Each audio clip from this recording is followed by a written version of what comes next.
There is a version of you that has to die. Not your body, not your life, but the person you've been pretending to be, the mask you built to survive, to be liked, to be safe.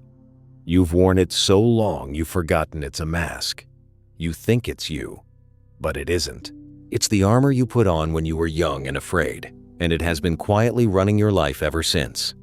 And here's the truth. Carl Jung spent his entire life trying to teach. You cannot become who you're meant to be until the person you pretended to be finally dies. Most people never let that happen. They defend the old self. They protect it. They spend their whole lives keeping a version of themselves alive that was never real to begin with. And then they wonder why they feel empty, restless, like something is missing even when everything looks fine on the outside. That emptiness isn't a flaw. It's a signal. It's the real you, buried under years of pretending, trying to get out. Today, I'm going to walk you through the death and rebirth Jung called individuation, the process of becoming the person you actually are. This isn't motivation, this is transformation. And by the end, you'll understand why everything breaking down in your life right now might be the best thing that has ever happened to you. If you're ready to meet the real you, type "The old me is dying" in the comments. Let's begin.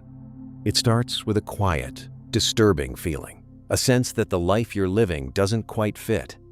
The job, the relationships, the personality you show the world, something about it feels borrowed, rehearsed, like you're playing a character in your own story. Most people ignore this feeling. They push it down, distract themselves, stay busy. But that feeling is the first crack in the mask, and Jung would tell you not to fear it, but to follow it. He had a name for that mask. He called it the persona, the face we build to meet the world's expectations.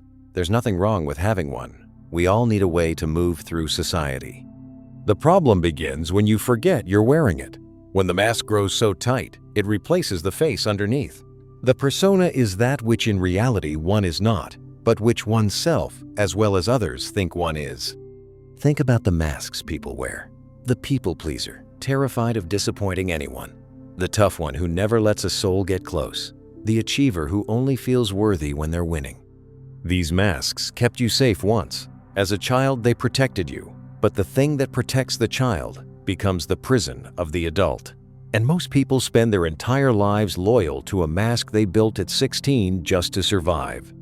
The first death is simply seeing this, realizing that the person everyone knows, even the person you think you are, might be a role you've been playing so long you forgot it was ever a choice. It feels like losing yourself. It's actually the very first moment of finding yourself. Now comes the part most people run from. Because to become whole, Jung said, you have to turn and face the parts of yourself you've spent your entire life hiding. He called this the shadow. It's everything you buried because it wasn't acceptable. Your anger, your envy, your selfishness, your desires, the traits you were told were bad and learned to push into the dark. But here is what nobody tells you. The shadow isn't your enemy. The shadow is your power, locked away in a room you were too afraid to enter. One does not become enlightened by imagining figures of light, but by making the darkness conscious. Everything you refuse to look at in yourself controls you. The anger you deny leaks out sideways. The desires you bury twist into shame. The parts of you that you exile don't disappear. They run your life from the shadows, pulling strings you can't even see. The man who refuses to admit he's angry is the angriest man in the room. The person who denies their ambition sabotages themselves and calls it bad luck. Facing your shadow means finally admitting, yes, I have this darkness in me. Yes, I am capable of these things. Not to act on them, but to know them. Because a man who knows his own darkness can never be surprised by it, never controlled by it, never blackmailed by his own hidden self. The goal was never to be pure. The goal was to be whole. And you cannot be whole while half of you lives in exile. This is where the old self truly begins to die. Not in comfort, but in honesty. It's uncomfortable. It's supposed to be. You're meeting parts of yourself you spent decades pretending weren't there. And here's what happens when you do. The energy you spent your whole life holding that darkness down, suppressing it, hiding it, performing around it, suddenly comes back to you. Do you know how exhausting it is to maintain a mask? To constantly police yourself? To make sure no one sees the real thing underneath? It drains you every single day, and you don't even notice because you've never known anything else. When the old self dies, that energy is released. People describe it as waking up, as feeling lighter, as finally breathing after years of holding their breath. You stop performing, and you start living. And the strangest thing happens. The people around you feel it too. Because there is nothing more magnetic than a person who is no longer pretending. But I won't lie to you about this next part. When you begin to change, the people around you will resist it, sometimes fiercely. Because your mask wasn't just yours, it was a role in their lives too. The people pleaser who suddenly has boundaries. The quiet one who suddenly speaks. The person who always said yes and now, sometimes, says no. This threatens everyone who benefited from the old you. They'll say you've changed. They'll say it like an accusation. They'll try to guilt you back into the mask, back into the role they were comfortable with. And this is the moment most people fail. This is where they put the mask back on because being accepted by others felt safer than being loyal to themselves. The most terrifying thing is to accept oneself completely. Understand what's happening here. Their discomfort is not proof that you're doing something wrong. It's proof that you're doing something real. The people meant to be in your life will grow with you. The people who only wanted the mask will fall away. And as painful as that is, it's part of the death. You cannot become who you are while still being who they need you to be. Some relationships are not meant to survive your transformation. Let them go. What's leaving was never yours to keep. And here's something Jung understood deeply that almost no one talks about. This death, this shedding of the old self usually doesn't happen when life is easy. It happens in crisis. In the breakdown. In the moment everything falls apart. The job lost. The relationship ended. The identity shattered. Jung saw these collapses not as disasters, but as invitations. The old structure has to break for the real self to emerge. There is no coming to consciousness without pain. This is why the darkest period of your life often comes right before you become who you were meant to be.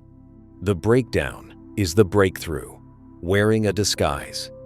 When everything you built your identity on collapses, you're finally forced to ask the question you've been avoiding your whole life.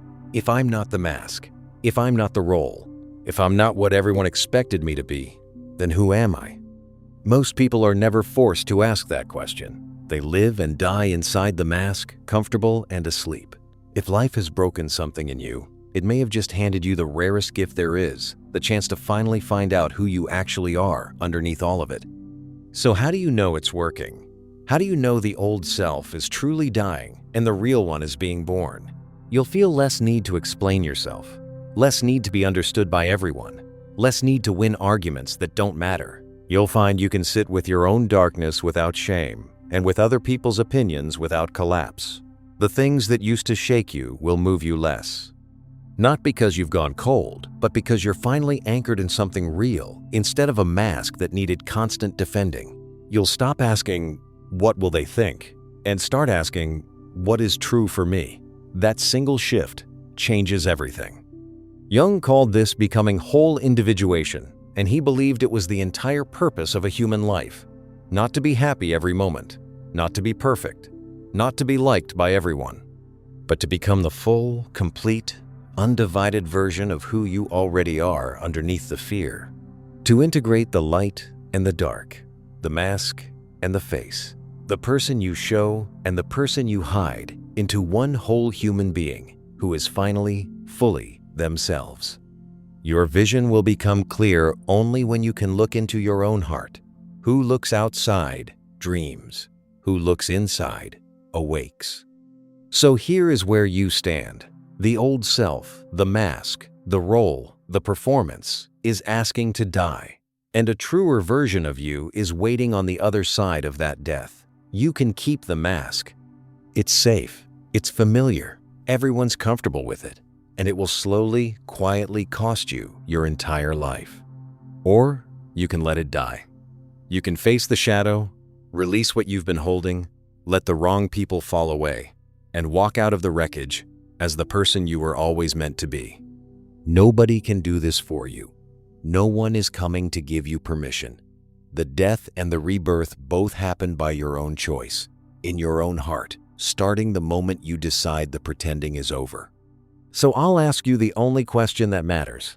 Are you ready to let the old you die? If your answer is yes, drop "the old me is dead" in the comments right now. Speak it into existence. Make that promise to yourself. Because the man you're becoming has been waiting your entire life for you to finally let go of the man you've been pretending to be.